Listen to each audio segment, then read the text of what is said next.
Tabi pun, selamat pagi pemirsa Metro TV Lampung, senang sekali bisa menjumpai Anda dan berbagi informasi pilihan dalam sepekan terakhir.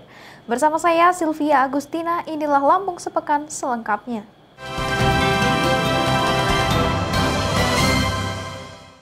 Berita pertama hari ini pemirsa, Yayasan Lembaga Konsumen Indonesia atau YLKI Lampung menyebut kelangkaan beras saat ini dikarenakan banyak digunakan untuk bansos selama pelaksanaan pemilu 2024, sehingga berdampak pada keberadaan stok beras. Yayasan Lembaga Konsumen Indonesia atau YLKI Lampung menyayangkan beras premium kosong di sejumlah minimarket. Sedangkan di pasar tradisional harga beras tembus mencapai lebih dari Rp17.000 per kilogram. Ketua YLKI Lampung Subadrayani mengatakan pihaknya sudah meninjau beberapa minimarket dan retail modern untuk melihat kondisi stok beras. Dari hasil peninjauan, beras masih kosong. Subadra pun mendesak pemerintah daerah agar stok beras yang ada di gudang Bulog untuk segera didistribusikan ke sejumlah toko modern. Ia menduga kelangkaan beras dikarenakan kebutuhan bantuan sosial baik dilakukan pemerintah maupun pelaksanaan pemilu kemarin. Menurutnya hal itu memberikan dampak yang cukup besar. Hari ini ternyata kita sudah datang ke beberapa retail modern, baik Indomaret, Alfamart, dan terakhir kita ke Alfamart ini masih kosong. Maka oleh karena itu YLKI mendesak supaya stok gudang yang terlihat di Bulog segera didorong oleh pemerintah. Apakah Satgas Pangan, apakah pemerintah daerah, itu segera mengirimkan kepada retail modern. Tapi pantauan YLKI di warung-warung tradisional, pasar tradisional ada, dan masih ada walaupun fluktuasi kenaikan harga. Sementara Bagas, salah seorang pegawai minimarket, mengatakan sudah 2 minggu stok beras mengalami kekosongan. Namun ia mengaku tidak mengetahui penyebab kelangkaan beras. 2 mingguan Bang ya. Penyebabnya apa sih Bang kosong Bang? Kalau itu kurang tahu. Kurang tahu Bang ya. Iya. Tapi udah 2 mingguan ini udah kosong ya Bang ya. Mungkin diprediksi kapan lagi Bang karena ada beras? Kalau prediksi saya belum berani menjawab karena saya nggak mau ngasih janji. Iya. Tapi banyak konsumen yang nyari juga sini Bang ya. Udah sering Bang ya. Udah berapa konsumen Bang yang nyari Bang? Udah banyak. Udah banyak Bang ya. Iya. Rata-rata customer kita namanya terus kapan beras ada. YLKI juga menyebut kelangkaan dan kenaikan harga beras bukan karena menjelang bulan Ramadan. Sebab di bulan puasa biasanya kebutuhan beras tidak banyak dibandingkan hari biasa. Dari Bandar Lampung, Andi Apriyadi, Metro TV Lampung. Hingga sore ini, sejumlah petugas masih bahu-membahu membantu mengatasi kondisi jalan lintas Liwakrui, tepatnya di kilometer 17 yang terdampak bencana longsor. Hingga berita ini diturunkan, kondisi jalan sudah bisa dilalui kendaraan roda 2 dan 4, namun dengan sistem buka tutup. Untuk kendaraan berat belum dapat melintas karena masih menunggu aba-aba dari petugas. Sementara untuk kendaraan besar diimbau untuk mencari jalan alternatif mengingat kondisi jalan yang belum dapat dilintasi dengan lancar. Untuk mengatasi material longsor, petugas mengerahkan 2 unit alat berat yang bekerja menyingkirkan material longsoran. Petugas gabungan yang terdiri dari Satgas BPBD Lampung Barat bersama anggota TNI, Polri, dan dinas terkait terus bekerja ekstra agar material longsor bisa segera dibersihkan. Dari Lampung Barat, Elia, Metro TV Lampung. Bulog Subdivre Lampung Tengah menyiapkan 3.200 ton beras. Hal itu dilakukan untuk menekan kenaikan harga beras di pasaran.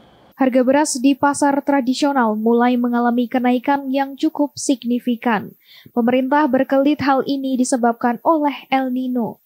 Menghadapi harga beras yang terus melonjak naik, Bulog Subdivre Lampung Tengah menyiapkan 3.200 ton beras untuk menjamin ketersediaan stok. Stok tersebut untuk di 3 wilayah, yakni di Kabupaten Lampung Tengah, Lampung Timur, dan Kota Metro. Kepala Bulog Subdivre Lampung Tengah, Tri Novianti, mengatakan bantuan pangan dan skema program SPHP bakal menjadi opsi menekan kenaikan harga di pasaran. Memang kejadian kenaikan harga beras ini terjadi di seluruh Indonesia. Hal itu disebabkan karena mundurnya masa panen karena ada El Nino kemarin. Jadi mundur sampai 2 bulan. Biasanya Februari sudah ada panen, sekarang mungkin di awal April baru ada panen. Sehingga beras yang ada di penggilingan ataupun di pasar-pasar itu agak sedikit berkurang stoknya. Sehingga hukum ekonomi berlaku. Barang kurang, permintaan tinggi, harga pasti akan mengalami kenaikan. Untuk harga head dari pemerintah sendiri itu jenis premium dan medium. Ya, jadi untuk harga eceran tertinggi sesuai dengan SK dari Bappenas itu kalau yang medium itu 10.900 per kilo dan untuk yang premium itu 13.900 per kilo. Bulog Subdivre Lampung Tengah juga menunggu 3.500 ton beras dari provinsi, sehingga dapat dipastikan ketersediaan stok beras untuk masyarakat di wilayah ini masih terpenuhi. Dari Kota Metro Tejo Waluyo, Metro TV Lampung. Pengawasan distribusi gabah diperketat. Tetaplah bersama kami.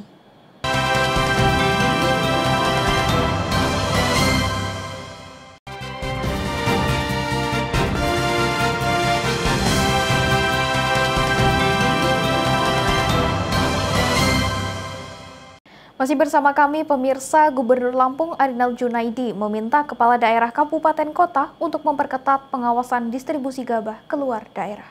Hal ini merespon tingginya harga beras menjelang bulan Ramadan. Pasokan gabah untuk pemenuhan kebutuhan domestik Lampung perlu terjaga dalam menghadapi tingginya permintaan di momen tersebut. Pengawasan dan pengendalian distribusi gabah keluar daerah ini juga dalam rangka pengendalian inflasi.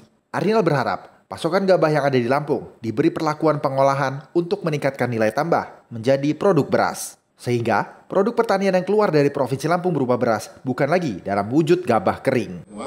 Kita sebagai lumbung pangan, tapi kita ternyata menjadi kekurangan. Sedih saya. Oleh karena itu, berdasarkan hasil rakor inflasi Kemendagri, beberapa waktu lalu terinformasi bahwa seluruh Indonesia terjadi kekurangan pasokan beras.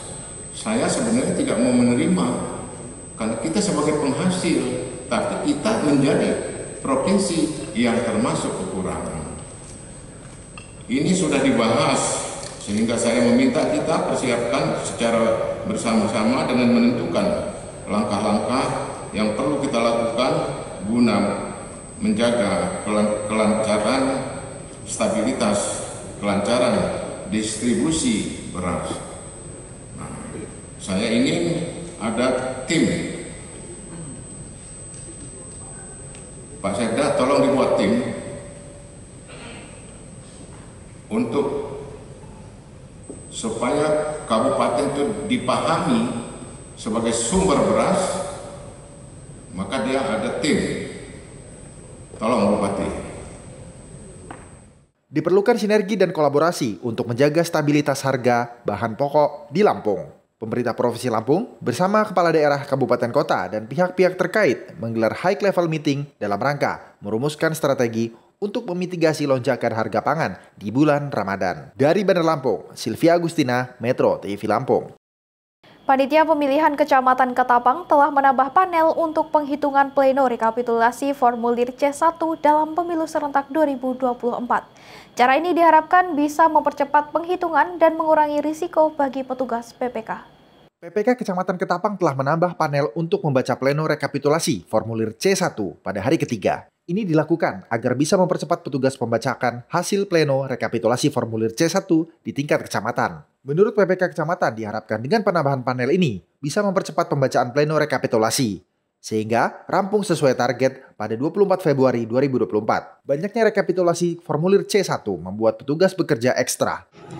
Mudah-mudahan dengan ditambahnya panel menjadi 2 ini, harapan saya supaya bisa mempercepat pleno karena target kita tanggal 24 kita harus sudah selesai pleno selesai. Ia berharap rapat pleno rekapitulasi terbuka ini berjalan aman, lancar dan kondusif. Acara ini pun dikawal ketat oleh pihak kepolisian serta TNI. Dari Lampung Selatan, Rustam Effendi, Metro TV Lampung.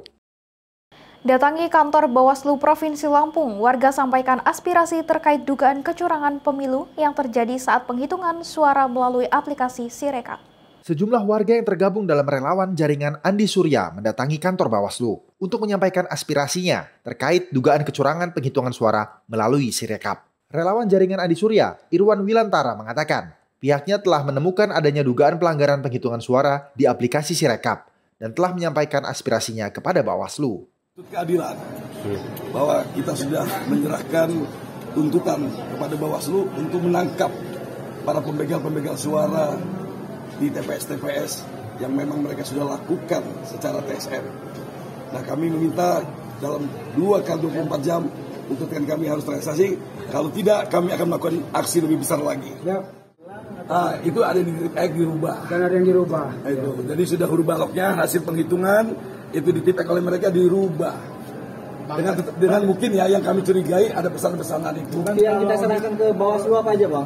Bukti yang kita pertama seminggu yang lalu kita sudah laporkan ke Bawaslu, kita mendapatkan bahwa kita tidak terima dengan bahwa itu adalah pelaporan tetapi informasi awal.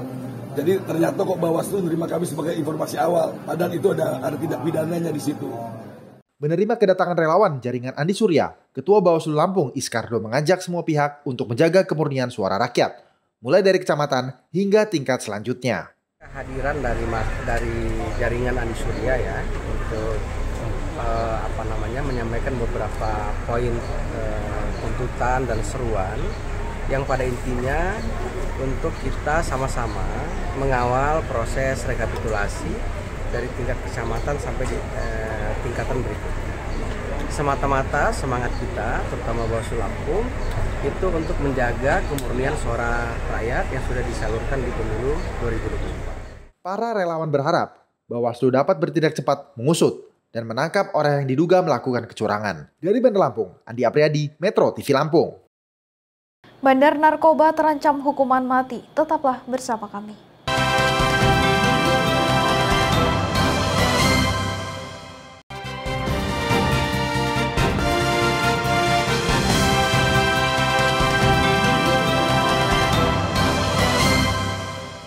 Berita selanjutnya pemirsa, Polresta Bandar Lampung berhasil menangkap 3 bandar narkoba dengan barang bukti sebanyak 8.866 butir ekstasi dan 1 kg sabu. Kapolresta Bandar Lampung, Kombes Pol Abdul Waras menjelaskan, pengungkapan kasus itu bermulai dari penangkapan Ferry Arianto pada 31 Januari lalu. Tersangka ditangkap di tempat tinggalnya di Jalan Tupai, Sidodadi, Kedaton, Bandar Lampung. Dari tangan Ferry, kepolisian mendapatkan 1.496 butir ekstasi yang diakui berasal dari temannya di Jakarta. Setelah diperiksa, polisi juga menemukan 3 paket sabu seberat 10,44 gram, plastik klip kosong, dan timbangan digital, serta 1 unit handphone. Pelaku mengakui barang milik tersangka Ferry Arianto berasal dari dirinya. Tersangka juga mengaku telah mengirim 1.000 butir ekstasi ke Mojokerto, Jawa Timur, menggunakan jasa ekspedisi swasta. Sekitar kabel ekstasi sejumlah 8.866 butir dan sabu-sabu kurang lebih seberat 1 kg, kemudian tembakau sintetis dengan berat 150 gram. Kalau kita kurskan dengan nilai ini 4.214.400.000. Hasil ini kita dapatkan dari pengembangan yang awalnya kegiatan dilakukan oleh Opsnal Sat Narkoba dengan mengamankan saudara FA bin Andi Sukamdi di Bandar Lampung. Ini kita amankan dari yang bersangkutan 1.496 butir ekstasi, kemudian 3 paket sabu-sabu seberat 10,44 gram. Kemudian kita kembangkan dari hasil pemeriksaan Ferry Arianto bin Andi Sukamdi, kita dapatkan 1 tersangka yaitu SP bin Suparno Sarjito SST almarhum di Jakarta. Dari yang bersangkutan ini kita amankan 2 plastik berisikan tembakau sintetis, kemudian 5 liter tembakau sintetis, kemudian 1 buah HP. Dari hasil pemeriksaan yang bersangkutan, atas perbuatannya, para tersangka dijerat pasal 114 ayat 2, subsidiar pasal 112 ayat 2 Undang-Undang Nomor 35 Tahun 2009 dengan ancaman maksimal hukuman mati atau pidana penjara seumur hidup. Dari Bandar Lampung, Umar Robani, Metro TV Lampung. Akibat perbedaan data suara antara saksi dan PPK, rapat pleno pemilu di Kecamatan Palas, Lampung Selatan terpaksa dihitung ulang. Hal ini dilakukan agar tidak menimbulkan gejolak. Rapat pleno di Kecamatan Palas, Lampung Selatan dikawal ketat oleh anggota TNI dan Polri. Petugas juga memeriksa pihak PPK, Bawaslu, dan para saksi parpol sebelum memasuki ruang rapat. Dalam rapat pleno, sempat terjadi penghitungan ulang. Para saksi melayangkan protes karena suara caleg dimasukkan ke suara partai lebih dari 80 suara. Beruntung, setelah dihitung ulang, semua dapat diselesaikan dengan cepat dan rapat pleno dapat kembali dilanjutkan. Saat ini, PPK Palas terus melakukan proses penghitungan formulir C1 dengan target minimal 25 TPS per hari. PPK optimis dapat menyelesaikan pleno sebelum batas waktu yang ditentukan KPU Lampung Selatan. Kalau untuk selama ini tidak ada protes ya, cuman ini di hari terakhir ini ada perbedaan suara, jumlah suara yang sah seperti itu aja. Ini kita sedang melakukan penghitungan ulang terkait dengan perbedaan hasil suara di DPD provinsi. Insya Allah kita targetnya sampai dengan tanggal 2 Maret ini kita akan selesaikan sesuai dengan jadwal yang ditentukan. Sementara, Komisioner KPU Lampung Selatan menegaskan seluruh anggota PPK dan PPS tetap menjaga kesehatan dan dilarang keras melakukan pergeseran suara. Sebab dapat menimbulkan gejolak yang dapat merugikan banyak pihak. Jaga diri teman-teman, artinya jaga diri teman-teman ini adalah jaga kemurnian hasil pemilu ini. Tidak ada toleransi. Dan jangan coba-coba untuk melakukan pergeseran suara. Jangan coba-coba melakukan perubahan-perubahan hasil suara. Karena sudah jelas ini kita lakukan secara transparan, terbuka, publik semua melihat dan memperhatikan. Pergeseran suara tercantum dalam Undang-Undang Nomor 7 Tahun 2017 tentang Pemilu. Siapapun yang terbukti melanggar dapat diancam hukuman 4 tahun penjara. Dari Kabupaten Lampung Selatan, Rustam Effendi, Metro TV Lampung. Fakultas Ekonomi dan Bisnis Universitas Lampung melakukan pencanangan pembangunan zona integritas sebagai upaya dalam mewujudkan wilayah yang bebas dari korupsi dan birokrasi bersih serta melayani. Berita ini sekaligus menutup perjumpaan kita dalam Lampung Sepekan. Saya Sylvia Agustina dan kru yang bertugas pamit undur diri. Tabik pun dan sampai jumpa. Para dosen dan tenaga kepegawaian di lingkungan FEB Unila melakukan penandatanganan zona integritas. Upaya ini dilakukan dalam rangka mewujudkan wilayah yang bebas dari korupsi serta birokrasi bersih dan melayani. Dekan FEB Unila, Nairobi mengatakan bahwa pencanangan zona integritas merupakan bagian dari pelaksanaan Peraturan Menteri Pendayagunaan Aparatur Negara dan Reformasi Birokrasi. Guru Besar Bidang Ekonomi itu menyebutkan bahwa terdapat 6 area yang menjadi landasan FEB Unila dalam menciptakan wilayah yang bersih. Ke-6 area tersebut yakni area manajemen perubahan, area penata laksanaan, dan area penata sistem manajemen sumber daya manusia aparatur. Kemudian ada area penguatan akuntabilitas, area penguatan pengawasan, yang terakhir area peningkatan kualitas pelayanan publik. Jadi kita melakukan pencanangan ini dalam rangka kita membuat agar Fakultas Ekonomi ini melaksanakan atau menjadi fakultas yang berintegritas di dalam memberikan pelayanan, di dalam melakukan aktivitas-aktivitas sesuai dengan keinginan dari pemerintah, ya. Apalagi kira ya. Di dalam pelaksanaannya nanti seperti apa, Prof? Jadi tadi ada berapa ya? Ada 6 ya, ada 6